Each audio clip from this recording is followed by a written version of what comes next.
मेरा पंचांग प्रणाम। उपस्थित हमारे आचार्य जी को वंदन।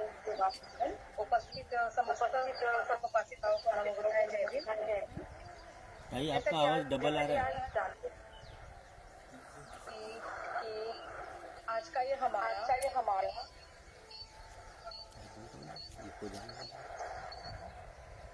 40वां धम्मवर्ग है और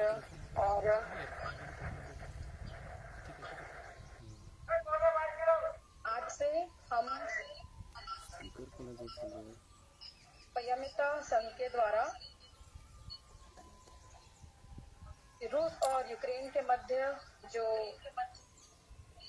युद्ध चल रहा है उसमें मदद और राशि के लिए संस्था के द्वारा एक QR कोड भेजा गया है, जिसमें कि वर्तमान में जो 3 हफ्तों से रशिया और यूक्रेन के बीच युद्ध चल रहा है उसमें जितना भी जान माल का नुकसान हुआ है और ये भी नुकसान बढ़ते ही जा रहा है। इससे बहुत ही विकट परिस्थिति सभी के समक्ष वहां पर उपस्थित हुई है। बहुत सारे सैनिक मारे जा चुके हैं, असैनिक भी मारे जा चुके हैं। किसी बच्चे ने अपने माता पिता को खोया है, उनका परिवार भी खत्म हो चुका है। इन सब बच्चों के अन्न, वस्त्र, दवाई और इनकी शिक्षा के हेतु संस्था के माध्यम से एक QR कोड बनाया गया है, जिसके माध्यम से आप सभी दान राशि दे सकते हैं। और ये जो दान राशि है ये बुद्धिस्ट एसोसिएशन जो यूक्रेन में कार्यरत है उनको सौंपा जाएगा। और दान राशि जो है आपकी बुद्ध पूर्णिमा 16 मई की बुद्ध पूर्णिमा है, इस समय जो एकत्रित होगा जो हम जो दान राशि उपासक उपासिकाएं जमा करेंगे उस सबको मिला के इन 2 देशों के बीच में मैत्री शांति स्थापित हो और जल्द से जल्द शांति का मार्ग स्थापित हो, इन दोनों के देशों की भलाई हो। इसलिए इस उद्देश्य से इस राशि को जमा किया जा रहा है। आप सभी से अनुरोध है कि आप सभी जो फेसबुक और ग्रुप में भेजा गया है दान का, तो उसके माध्यम से आप सभी दान राशि जो है वो दान करेंगे, ऐसी आप सभी से अपेक्षा है। सर्वप्रथम आज का धम्मवर्ग शुरू करने से पहले मैं पूजा जी से अनुरोध करती हूँ सभी उपासक उपासिकाओं को श्री और उसके बाद धम्मवर्ग शुरुआत करेंगे।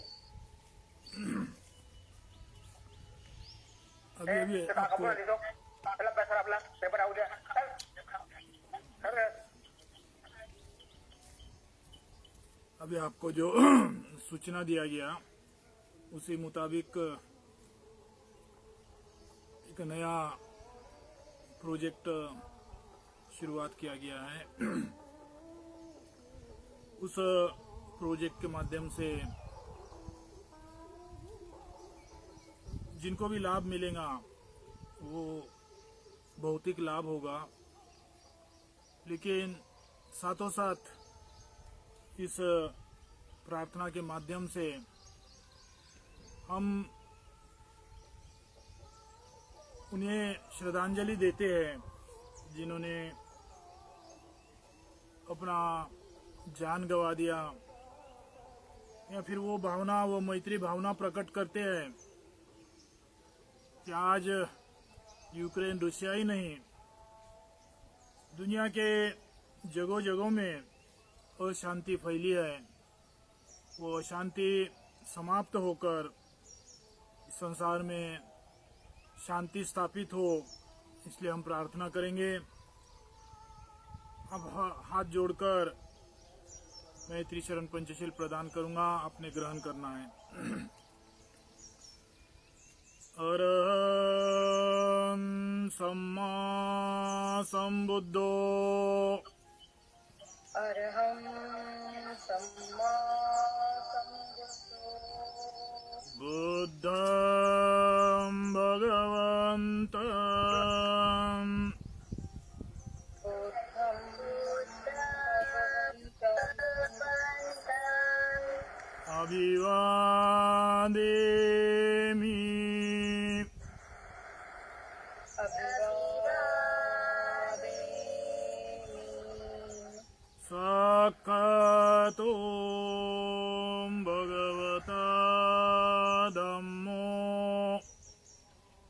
स्वाहातो भगवता धम्मो धम्मं नमस्सामि धम्मं नमस्सामि सुपटिपन्नो भगवतो सावकसङ्गो सुपटिपन्नो भगवतो सावकसङ्गो सङ्गं नमामि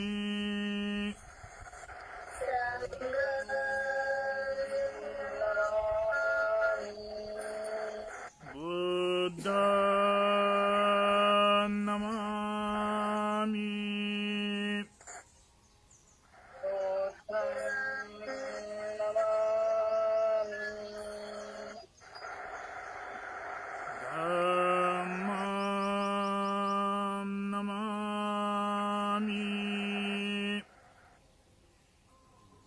धम्मं नमामि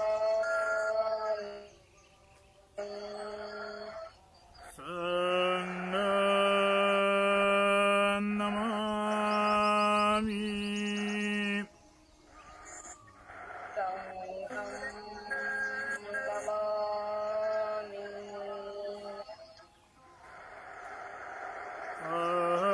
अहं वन्दामि सर्वदा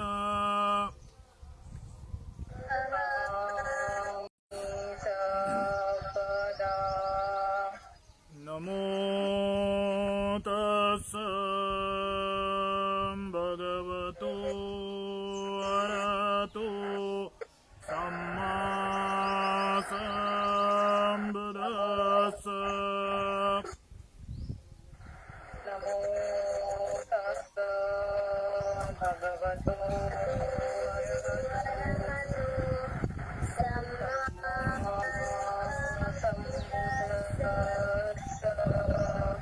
नमो तस्स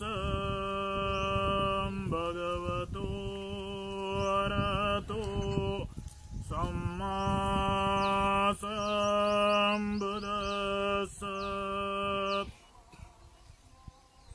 नमो तस्स भगवतो अरहतो सम्मा सम्बुद्दस्स नमो तस्स भगवतो अरहतो सम्मा सम्बुद्दस्स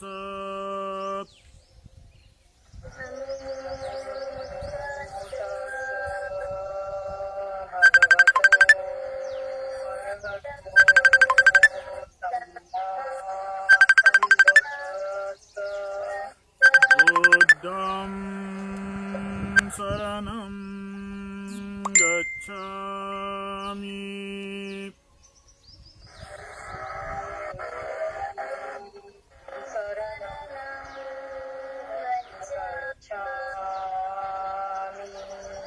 धम्मं शरणं गच्छामि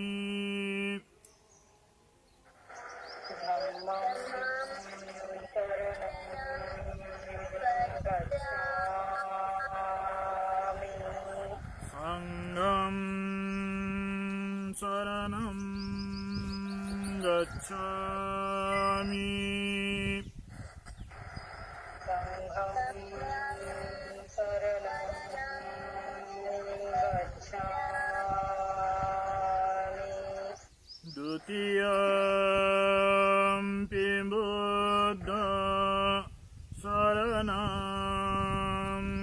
गच्छामि तृतीयान्ते बुद्धं शरणं गच्छामि द्वितीयम्पि धम्मं शरणं गच्छामि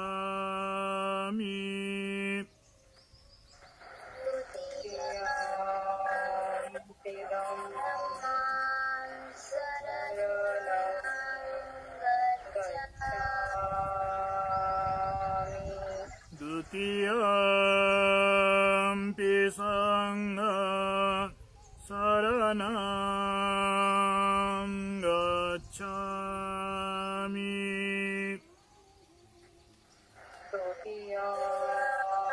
तृतीयान्ते संघं शरणं गच्छामि तृतीयम्पि बुद्धं शरणं गच्छामि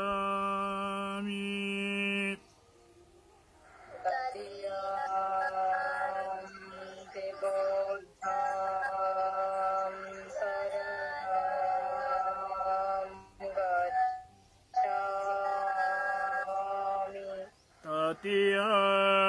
तृतीयम्पि धम्मं शरणं गच्छामि तृतीयान्ते धम्मं शरणं गच्छामि तृतीयम्पि संघं शरणं गच्छामि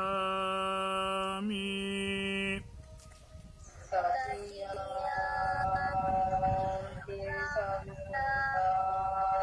शरणं गच्छामि पानातिपाता वीरमणि सिक्खापदं समादयामि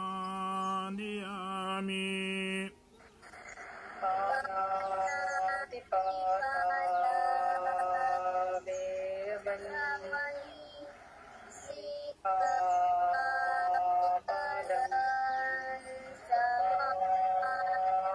समादयामि अदिन्नदाना वीरमणि सिक्खापदं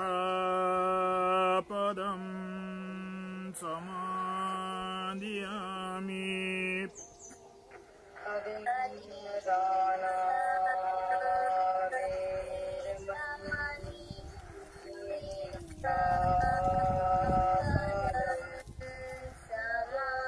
समादयामि कामेषु मिच्छाचरा वीरमणि सिक्खापदं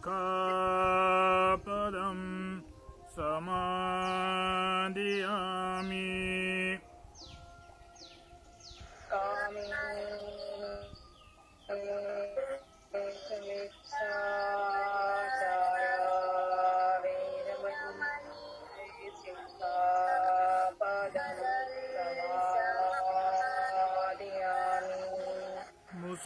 मुसावादा वीरमणि सिक्खापदं समादयामि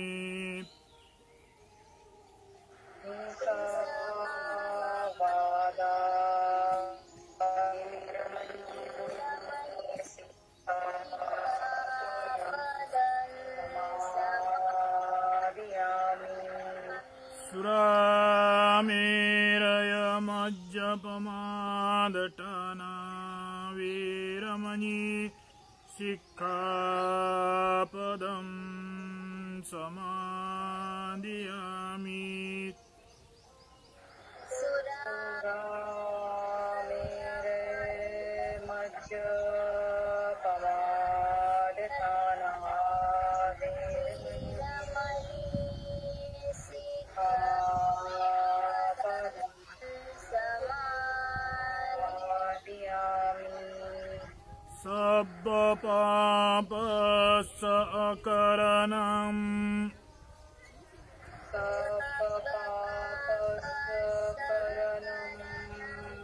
कुशल उपसंपदा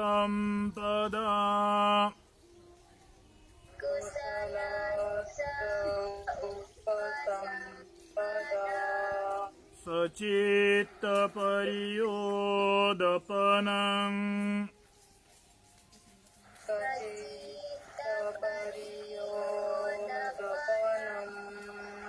एतं बुद्धानुशासनम्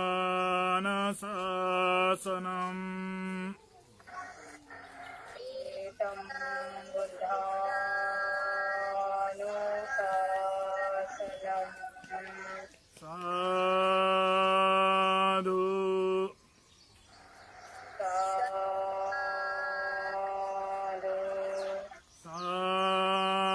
साधु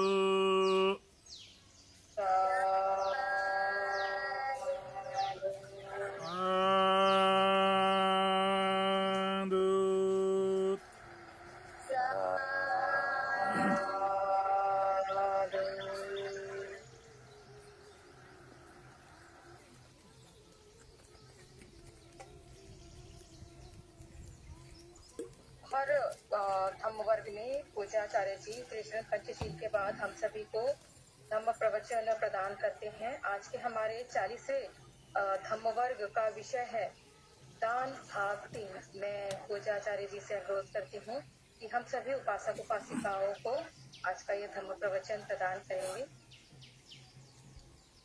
ज्ञान प्राप्ति प्राण सम्यक संबुद्ध ज्ञान प्राप्ति का मार्ग बुद्ध धम्म ज्ञान प्राप्ति मार्ग से चलने वाला संघ इन त्रिरत्न को पंचांग प्रणाम। आज ये हमारा 40वां ऑनलाइन प्रवचन माला। आज मैं महासमाधि भूमि में जो तथागत सम्यक संबुद्ध सिद्धार्थ गौतम बुद्ध के जन्म से संबंधित दर्शनीय स्थल से संबंधित जो प्रतिमा को स्थापित किया गया उसमें से एक मेरे पीछे आपको दिखाई दे रही होगी। सिद्धार्थ गौतम बुद्ध के महापरिनिर्वाण कुशीनगर में जो गौतम बुद्ध ने अंतिम श्वास लिया महापरिनिर्वाण को प्राप्त किया, उस गौतम बुद्ध के जीवनी को दर्शाया ये प्रतिमा आपको दिखाई दे रही है। ये महासमाधि भूमि का ही दृश्य है। आज मैं इस महासमाधि भूमि में जो तमाम पौधे निसर्ग को बढ़ावा देने के लिए तमाम पौधे को लगाया गया है, आगे और भी लगाना है। उसमें से बोधि वृक्ष है, अशोक है। उस झाड़ पौधे के नीचे मैं बैठकर आज प्रवचन दे रहा हूँ। सिद्धार्थ गौतम बुद्ध ने भी इसी तरह गया और बुद्ध गया के बीच के भाग में जो प्रयागराज करके जगह है, उस जंगल पर्वत में 6 वर्ष कभी बारिश में कभी धूप में एकांतता में अपना जीवन निभाकर ज्ञान प्राप्ति किया है। मुझे भी यहाँ बैठकर महसूस होता है कि सिद्धार्थ गौतम ने जो 6 साल बिताए, वो 6 साल उनकी भावना, उनकी दिशा, उनका आचार विचार कैसा रहा होगा, यहाँ बैठकर महसूस करने का मौका प्राप्त होता है। शायद ही आप इस प्रवचन के माध्यम से पक्षी का आवाज सुन रहे हैं। जब यहाँ हमारे सेवक इस प्रवचन माला की तैयारी कर रहे थे, उस वक़्त एक सांप भी इनके बीच में से गुजरा।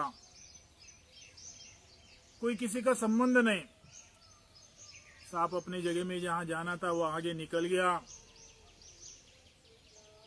जिनको इस प्रवचन माला की तैयारी करनी थी वो अपने प्रवचन माला की तैयारी में जुड़े थे। ना सांप इनको डिस्टर्ब कर रहा था, ना ये जो प्रवचन माला की तैयारी करने वाले लोग सांप को डिस्टर्ब कर रहे थे। मैं प्रवचन दे रहा हूं, मेरे शरीर के ऊपर में, मेरे सर के ऊपर में पक्षी गुनगुना रही है, वो अपना काम कर रही है। मैं यहाँ आपको प्रवचन दे रहा हूँ, मैं अपना काम कर रहा हूँ। ना तो पक्षी मुझे डिस्टर्ब कर रही है, ना तो मैं अपने प्रवचन के माध्यम से उन पक्षियों को डिस्टर्ब कर रहा हूँ। आपस में या पक्षी इस प्रवचन माला को डिस्टर्ब करने लगेंगे या मैं उस पक्षी को जीवन को डिस्टर्ब करने को लगूंगा, तब ये निसर्ग का नियम टूट जाएगा। निसर्ग का नियम टूटने का अर्थ होता है कि आपस की लड़ाई शुरुआत होनी, और ये लड़ाई जब तक शुरुआत रहती है तब तक एक किसी का मनोगत पूरा ना हो, एक किसी की चाहत पूरी ना हो। आदमी के जीवन में मैत्री को प्राप्त करना, मैत्री पूर्वक जीना, ये बहुत बड़ा एक हिस्सा होना चाहिए। आज इस निसर्ग के माध्यम से हम वही सीख रहे हैं कि चिड़िया जो चीख रही है वो चीख के माध्यम कारण मुझे डिस्टर्ब नहीं, मुझे एक हर्ष हो रहा है। पता नहीं ये चिड़िया पक्षी मेरे प्रवचन को समझ पा रही, ग्रहण कर पा रही या नहीं, लेकिन आपस का जो माहौल बना है, ये माहौल के कारण उनको भी डिस्टर्ब नहीं हो रहा है। हम एक विचार करते हैं, मानव का जीवन 10 साल पहले जितना त्रासदायी था उतना दुखदायी नहीं था। एक हम ये दो शब्द को डिवाइड करेंगे, त्रास और दुख। ये शब्द को अलग अलग तौर पर स्वीकार कर विचार करते हैं। 10 साल पहले जितनी सुविधा हमारे पास थी नहीं, उतनी सुविधा हमारे पास है। 10 साल पहले जितनी हम त्रासदायी जीवन जीते थे उतना हम दुखदायी जीवन नहीं जीते थे। आप अपने जीवन के माध्यम से उस त्रास और दुख के बारे में विचार कर सकते हैं। दूसरे के माध्यम से, दूसरे के जीवन के माध्यम से आप उस त्रास और दुख को महसूस मत करो। आप अपने जीवन के माध्यम से ही त्रास और दुख का जो बीता हुआ वक्त है उस वक्त को महसूस करो। दूसरे के माध्यम से हम अपने जीवन को महसूस करते हैं तो अपने पे लागू नहीं करते हैं। अच्छा जहां महसूस होता है वहां अपना करके लागू करते हैं, और जहां बुरा करके होता है वहां दूसरे के जीवन पर, दूसरे के जिम्मेदारी पर थोप देते हैं।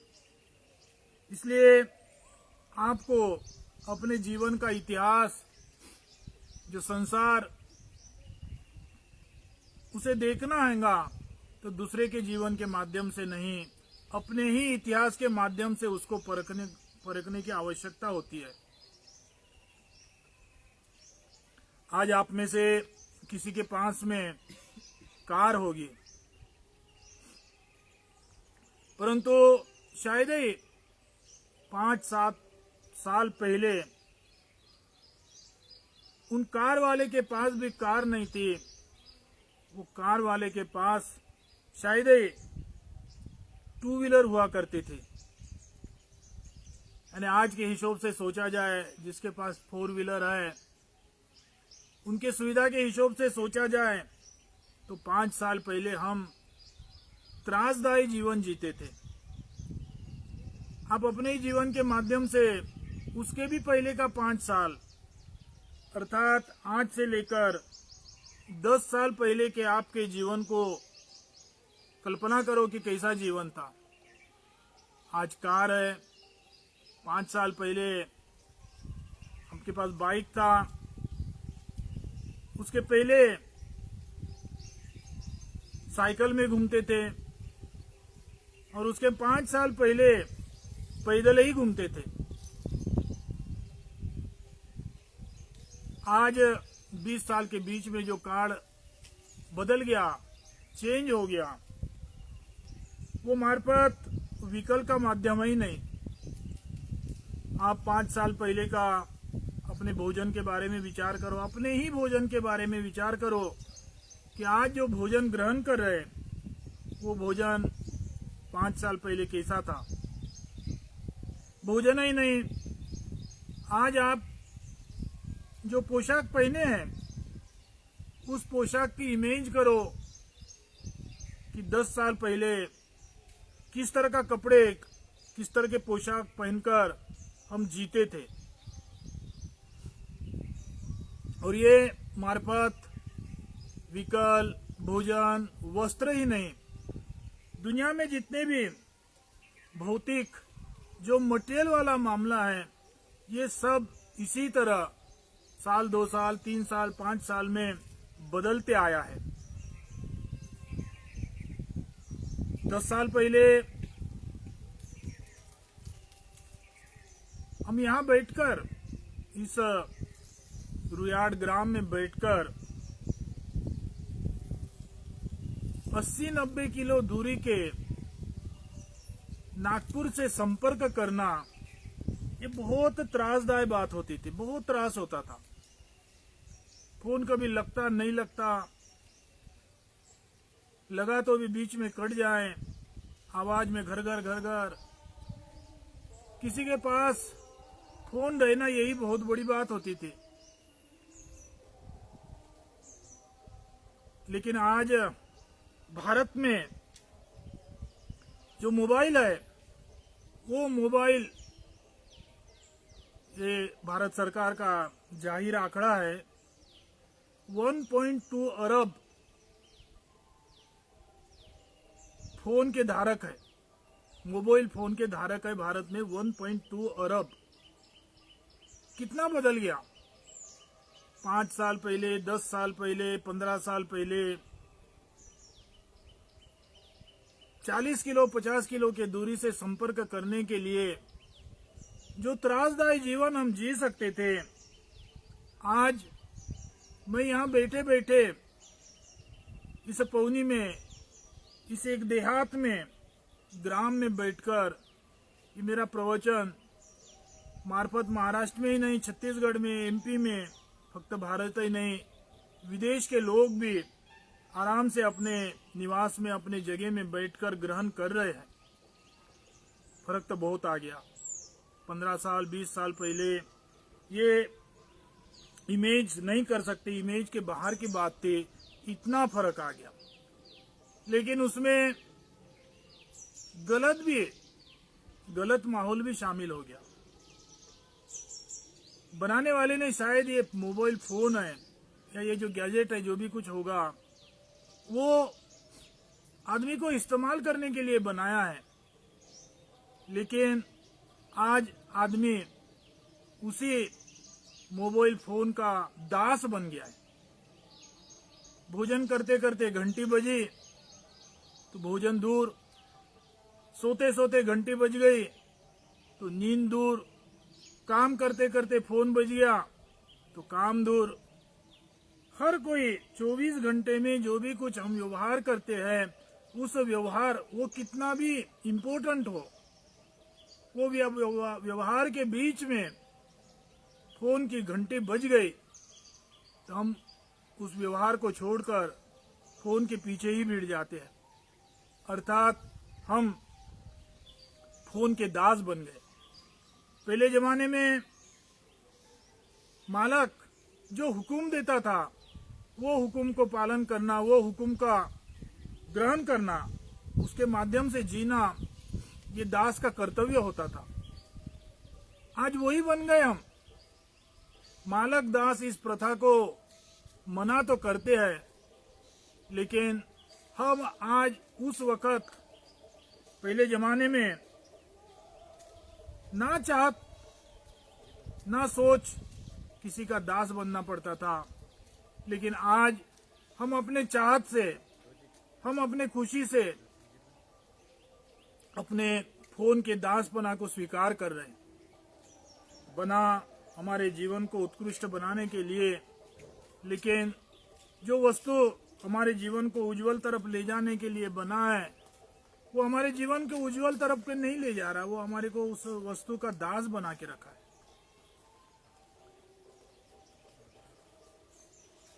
30 साल पहले, 15 साल पहले का इस महासमाधि भूमि का वातावरण भी देखे तो आने वाले लोगों में से तमाम लोग पैदल ही आते थे। उसके बाद में साइकिल वाले आने चालू हो गया। आज अभी भी इस वक्त भी शायद बिहार के सामने ना कोई पैदल आता होगा, यहाँ ना कोई साइकिल से आता होगा। बिहार के सामने शायद ही 5-10-15 कार अभी भी खड़ी होंगी। दिन भर, आज संडे का दिन है, आज वही माहौल रहता है यहाँ। वस्त्र भी बदल गया। पहले जो लोग आते थे, कहीं ना कहीं सिलाई मारा हुआ कुर्ता पहनते थे, कहीं ना कहीं सिलाई मारा हुआ धोती पहनकर आते थे, लेकिन आज जो आते हैं उनके वस्त्र बदल गए, उनके पहनाव बदल गया। लेकिन 30 साल पहले, 15 साल पहले का जो वातावरण, जिस वक्त पैर में चप्पल नहीं थे, उस वक्त का वातावरण देखा जाए तो यकीनन पैर को त्रास होता था। कपड़े आधा अधूरे होते थे तो यकीनन शरीर को त्रास होता था। भोजन मन चाहत नहीं मिलता था, पीने का पानी मन चाहत नहीं मिलता था, तो यकीनन शरीर को त्रास ग्रहण करना ही पड़ता था, त्रास स्वीकार करना ही पड़ता था। परंतु ये भौतिक वातावरण बदल गया। पैदल से लेकर कार तक आ गए, फटे वस्त्र से लेकर आज उत्कृष्ट वस्त्र पहनने को लगे। जो नहीं चाहते थे उस तरह का भोजन ग्रहण करते थे, लेकिन आज चाहत मुताबिक ही भोजन ग्रहण कर रहे हैं। परंतु 15 साल, 20 साल पहले जो त्रास ग्रहण करते थे, उस वक्त जो दुख नहीं था, दुखदायक, दुख भरा जीवन नहीं था, वो दुख भरा जीवन आज हम जी रहे। त्रास से वंचित हो गए, लेकिन जितने त्रास से वंचित हुए उतने हमारे जीवन में दुख बढ़ गया है। आप अपने जीवन के माध्यम से ही देखो कि पैदल चलते थे तब त्रास था, लेकिन दुख कितना था। आज कार से चल रहे, त्रास कितना है और दुख कितना है। वस्त्र जो 15 साल पहले डालते थे उसमें त्रास कितना था और दुख कितना था। आपके जीवन के हर अंग में, इतिहास में जो त्रास हमने ग्रहण किया, त्रास हमने स्वीकार किया, उस त्रासदायक जीवन जिया, उसमें और आज जो हमें सुविधा मिल रही है, जो हमने सुविधा प्राप्त किया है, वो सुविधा के कारण हम त्रासदायी जीवन को से तो हट गए, लेकिन दुखदायी जीवन जीने लग गए। और इस दुखदायी जीवन की शुरुआत जो है, जब पैदल चलते थे तब मेरा अपना ही शरीर था। शरीर के पीछे थोड़ी बहुत आसक्ति थी, थोड़ी बहुत लोभ था, लेकिन उतना नहीं कि साइकिल के पीछे लोभ और आसक्ति लेकर बैठे। साइकिल के पीछे जो लोभ और आसक्ति थी उससे बढ़ गया बाइक के पीछे। बाइक के पीछे जितना लोभ और आसक्ति थी उससे बढ़ गया कार के पीछे। कपड़े के पीछे पहले लोग फटे पकड़े कपड़े को सिलाने के लिए पैसे खर्चा करते थे। आज सिले हुए अच्छे कपड़े को फाड़ कर पहनने के लिए लोग पैसे खर्चा करते हैं। जमाना दुनिया कितना बदल गया और आगे कितना बदलेगा ये कोई बता भी नहीं सकता। लेकिन उस वस्त्र के पीछे जो हमारा लोभ, जो हमारी आसक्ति बढ़ गई, ये लोभ और ये आसक्ति 15 साल 20 साल पहले हमारे अंदर में नहीं थी। और यही आसक्ति बोलो या लोभ बोलो, यही हमारे जीवन में दुख निर्माण करता है। हम लोगों ने सुखी जीवन को, समाधानी जीवन को निर्माण करने के लिए, त्रासदायी जीवन से हटने के लिए जो संसार बनाया, वो संसार के माध्यम से हम आज अपने आसक्ति, लोभ, इसको बढ़ावा दे रहे हैं। ये कहीं बाहर से नहीं आया है। आपके अंदर की जो आसक्ति है, आपके अंदर का जो लोभ है, ये कहीं बाहर से नहीं आया है। आपने अपने अंदर ही भौतिक, आर्थिक जीवन के पीछे ज्यादा पड़ने के कारण, आर्थिक या भौतिक जीवन को ही महत्व देने के कारण आपने अपने अंदर का लोभ, अपने अंदर के आसक्ति को बढ़ाकर अपने जीवन में दुख निर्माण किया है। आप अपने ही इर्द गिर्द में देखो, आपके घर के अंदर में ही देखो, आपके जीवन में जो आवश्यक वस्तु कितनी है और आपकी चाहत वस्तु कितनी है। आदमी के जीवन में चाहत जो वस्तु होती है वो बहुत कम होती है, आवश्यक जो वस्तु होती है वो बहुत कम होती है। लेकिन हम चाहत के पीछे पड़ गए तो हमारा घर सामान से भर जाता है। आप अपने चाहत के लिए नहीं, आप अपने जरूरतमंद वस्तु को घर में रखे, इर्द गिर्द में रखे, तो आपके पास बहुत कम वस्तु होती है। लेकिन आपने अपने चाहत के माध्यम से वस्तु को चॉइस किया, उस चाहत को पूरा करने के लिए अपने जीवन में वस्तु को भर दिया, इसलिए आपका लोभ खत्म नहीं हुआ। उस वस्तु के माध्यम से, उस वस्तु को रखने के कारण आपका लोभ और आपकी आसक्ति और भी बढ़ती गई। लोभ जो होता है, आसक्ति जो होती है, ये कभी समाप्त नहीं होती है। आप आवश्यक वस्तु को अपने इर्द गिर्द में रखकर प्रसन्नता महसूस करेंगे तो आप बहुत जल्दी दुख से मुक्त हो सकते हैं। लेकिन आप अपने जीवन में चाहत वस्तु को भरने को लगेंगे, चाहत वस्तु को ही अपने जीवन का संपन्नता समझने लगेंगे, तो आप अपने जीवन में से कभी दुख को समाप्त नहीं कर सकते। आपको अपने जीवन में सुख प्राप्त करना है, दुख से मुक्त होना है, तो ये लोभ, चाहत, इससे दूर होना है। आवश्यक जो वस्तु है, आवश्यक भोजन है, आवश्यक निवास है, इसके लिए बुद्ध ने कभी मना नहीं किया। लेकिन आप आवश्यक से बढ़कर चाहत को बढ़ावा देते हैं और वो चाहत जीवन के माध्यम से ही जी रहे, इसलिए आपका जीवन दुखित होते जाता है। लोभ, आसक्ति को पूरा करने के लिए आप किसी से झगड़ा करते हैं, क्योंकि आपकी आसक्ति भी और आपका लोभ भी, आपकी चाहत भी, ये कभी समाप्त नहीं होती है जब तक आप जोर से उस भावना को ध्यान नहीं देंगे। आसक्ति से दूर होना चाहिए कि आपने अपने भावना को कठोरता से नहीं बनाएंगे। इस माहौल को आप अपने जीवन में कठोरता से उतारेंगे नहीं, तब तक आप अपने जीवन के दुख से मुक्त नहीं हो सकते। आज दुनिया में जो भी कुछ लड़ाई चालू होती है, उसका कारण ये लोभ और आसक्ति है।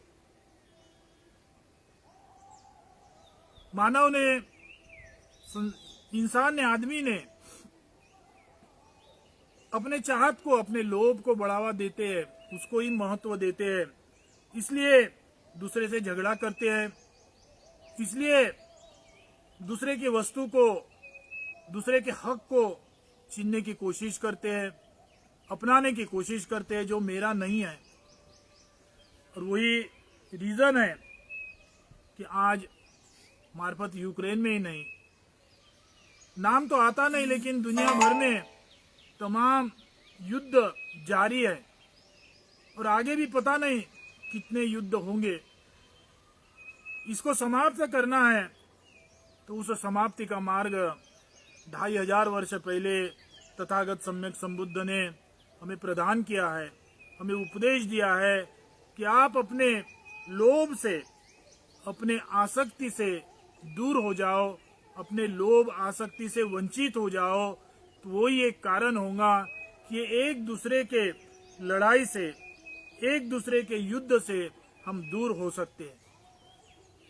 बड़ी बात करते हैं हम, बड़ी बड़ी बात करते रहते हैं कि संसार में युद्ध नहीं होना चाहिए, संसार ये युद्ध मुक्त होकर शांति का युद्ध जमाना आना चाहिए। देश का नाम लेकर इस बात को हम आगे बढ़ाते हैं, दुनिया का नाम लेकर हम इस बात को आगे बढ़ाते हैं, लेकिन बुद्ध ने ये कहा, बुद्ध ने कभी संसार के लिए नहीं बोला, बुद्ध ने कभी दुनिया के लिए नहीं बोला। बुद्ध ने हम इंडिविजुअल जो अपनी आसक्ति को पाल के रखते हैं, जो हम अपने लोभ को कायम रखकर दूसरे की बात करते हैं, उसको ही प्रथमता हम हमारे अंदर में जो लोभ है, हम हमारे अंदर में जो आसक्ति है, जो हमारे अंदर में अपने ही ऊपर की चाहत है, उसको समाप्त जब तक नहीं करेंगे तब तक दुनिया में जो भी कुछ चल रहा है, वो युद्ध, वो झगड़ा, वो लड़ाई कभी मिट नहीं सकती। बुद्ध ने 2500 वर्ष पहले, तथागत ने 2500 वर्ष पहले ये उपदेश दिया। उपदेश तो दिया, लेकिन इसका अर्थ नहीं वो उस उपदेश दे दिए, सुनने वाले ने सुन लिया और दुनिया में शांति प्राप्त हो गई। जब तक हम इस तथागत के उपदेश को स्वीकार नहीं करेंगे, समझेंगे नहीं, स्वीकार नहीं करेंगे, तब तक ये युद्ध, ये लड़ाई कभी खत्म नहीं होने वाली है।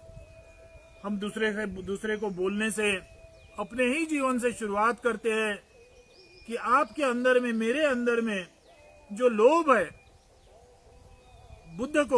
बुद्ध उपदेश को स्वीकार कर मैं अपने जीवन का लोभ दिनों दिन कम करूं, मैं अपने जीवन में जो आसक्ति है वो दिनों दिन कम करूं, एक एक कदम में उस लोभ को, एक एक कदम में उस आसक्ति को कम करूं। यही काम हमने इस पृथ्वी के ऊपर जो लोक संख्या है, वो सभी लोक संख्या ने ये छोटी सी बात को स्वीकार करेंगे तो युद्ध बहुत जल्दी ही समाप्त हो सकती है।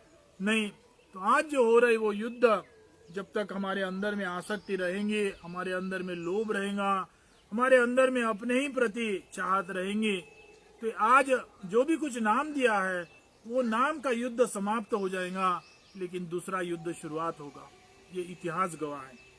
हमें इस पृथ्वी को कायम के शांति जगह बनाना होगा, तो हमारे अंदर की जो आसक्ति है, हमारे अंदर का जो लोभ है, उसको प्रथम समाप्त करना होगा, और इसके लिए ही बुद्ध धम्म है। आज इस प्रवचन की शुरुआत में ज्योति मेश्राम जी ने जो आपको सूचना दिया है, उसी सूचना के मुताबिक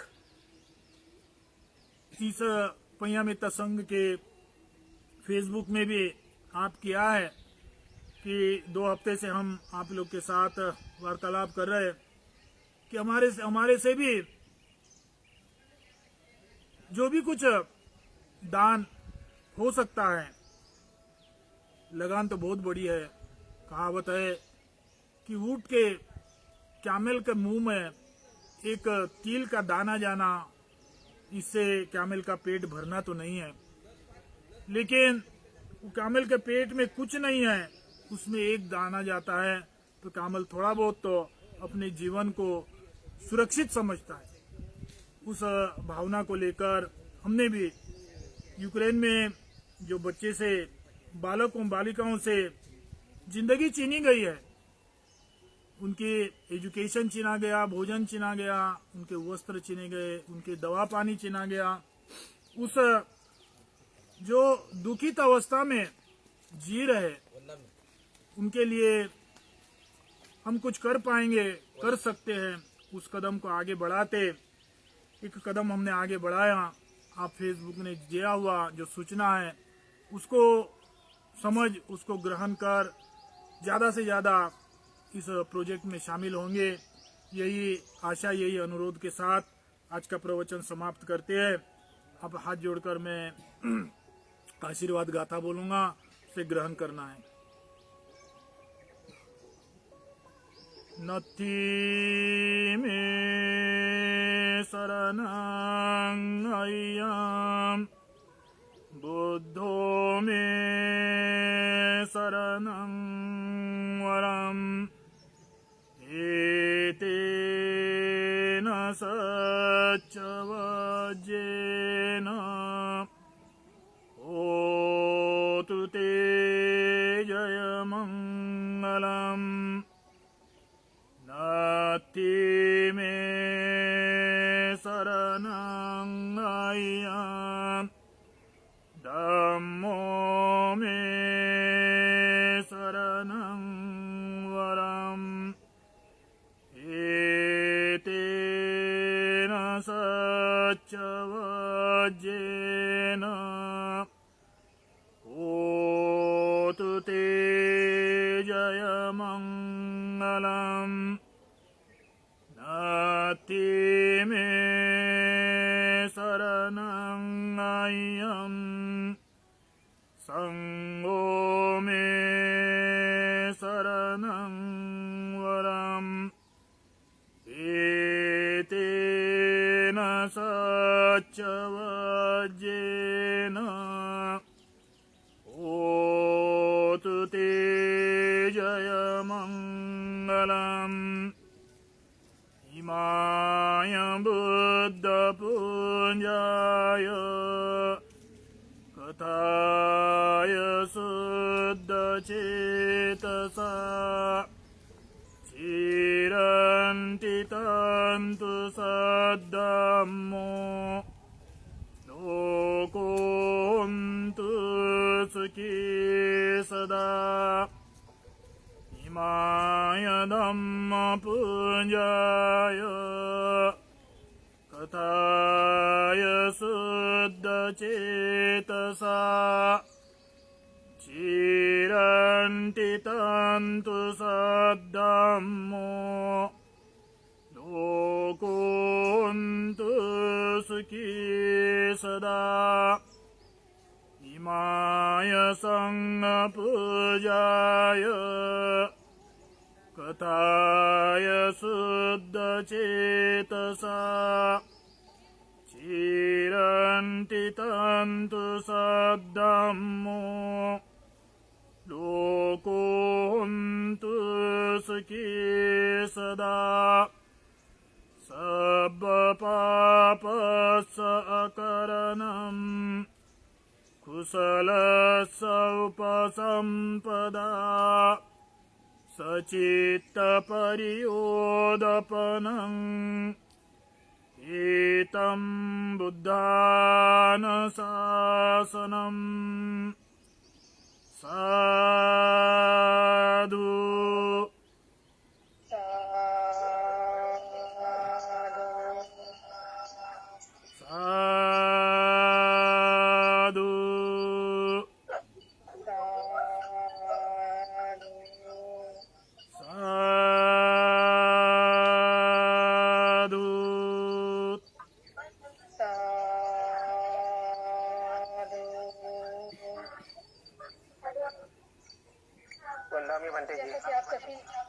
जैसा कि आप सभी को पता ही है कि रूस और यूक्रेन के बीच जो युद्ध वर्तमान में चल रहा है, उसकी सहायता राशि अमिता संघ के द्वारा QR कोड सभी को प्रेषित कर दिया गया है। आप सभी से अनुरोध है कि आप सभी इन कार्यों में मदद कीजिए। आप सभी से दान की